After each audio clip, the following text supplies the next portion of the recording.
Hey there everyone, and welcome to another lecture of the SolidWorks series. In this lecture we are going to cover about our second section in manipulation tools, and that are rotate and scale. So as the name suggests, this rotate command is used for rotating your objects, whereas scale command is used for scaling up and scaling down your objects. And this scaling up and scaling down will completely depends upon the parameter that you are going to select. So let's just see in SolidWorks where do we find these commands and how we can use that. So for that I'm opening my SolidWorks and I'm going to select the sketch, and I'm going to select the top plane for our sketch. It is not necessary to just select the top plane at all time for creating your sketches. You can select any of the plane, but since top plane is very much used in creating the 2D designs, as you have seen in AutoCAD. If you have done that AutoCAD, then you can see that there's the top plane is very much used. So basically we are going to select the top planes for any of the 2D sketch. Later on when we are going to cover the 3D modeling and 3D exercises, then we are using the planes according to our convenient. So right now we are going to select the top plane. So just click on this top plane, and this top plane is now selected, and you can find that now the axis is available. So now we are going to see about the rotate and scale command. So for that I am going to create one object. So basically two objects. One is the line and another one is the circle at the end point of this line. And now I'm going to rotate this whole system of objects along a certain angle that we are going to provide. So you will find rotate and scale over here right below this move command. You will find this over here. This is the rotate command and this is the scale entities option. So first we are going to see about the rotate entities. So just click on this rotate entities and you will find that it is the first option it is asking you is to entities that you want to rotate. So we are going to select the entities that we are going to rotate.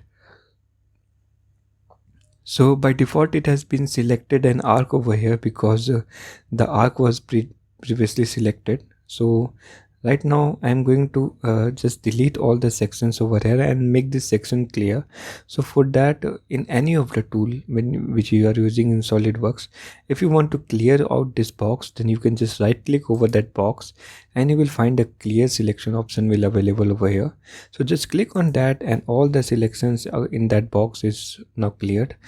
This is applicable for all the tools that we are going to see in SolidWorks. So now I'm going to select all the things that I want to rotate.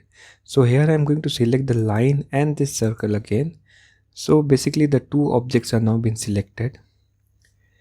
Here you will find this keep relation option, and this option is available in many of the tools, and right now we are ignoring these options because we haven't learned about the relations yet. So once we are going to cover that topic, that relation topics, we are going to see, or we are going to automatically clear out this section, this keep relation. So right now just ignore that option. And next is the parameter section, and in this parameter section the first thing that you are going to select is the center of rotation.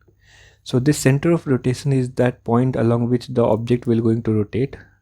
So the center of rotation over here in my diagram is this point, the second end point of our line. So I'm going to select this one, and you can see that the rotate point is defined, and then it is asking you for the angle at which you want to rotate. So just increase the angle value, and you can see that this axis is now rotated, and this object, the whole object is now rotated, and that rotation is around 41 degree as I have provided the value over here. Just press OK, and now your object is rotated at that angle.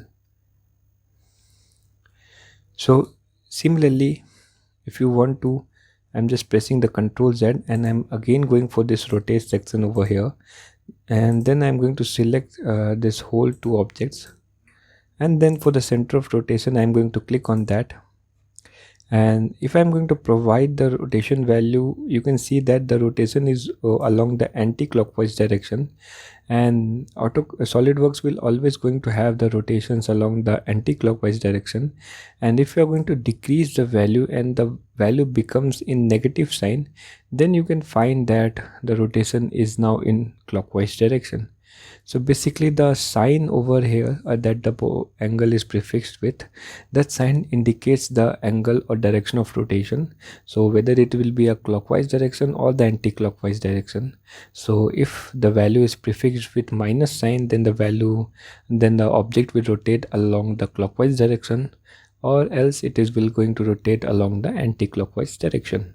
So it's completely depend upon the signs that you are going to have over here. So just press OK and you will find that the object is now rotated. Similarly, you can rotate any number of objects. So for that you just have to select all the objects that you want to rotate and the center of point along which the object will going to rotate, and this center point will be common to all the objects that you are going to select it. So it is not necessary, or it is not there that every object will have its individual center of point or center of rotation value. Every object will have a common center of rotation point. So just like the rotate command, you will find a scale command also, and that scale command will also available inside this manipulation section. The fourth option is the scale command. So just click on this scale command, and as I have told you that this scale command is used to either scale up or scale down your objects, and that will depends upon the value that you are going to select, that you are going to provide, sorry. So here also, as this is the same property tool, so again it will ask you for the entities that you want to scale. You can select either any one entity or you can select the multiple entities. So here I am going to select the multiple entities. I am going to select this line and this circle also.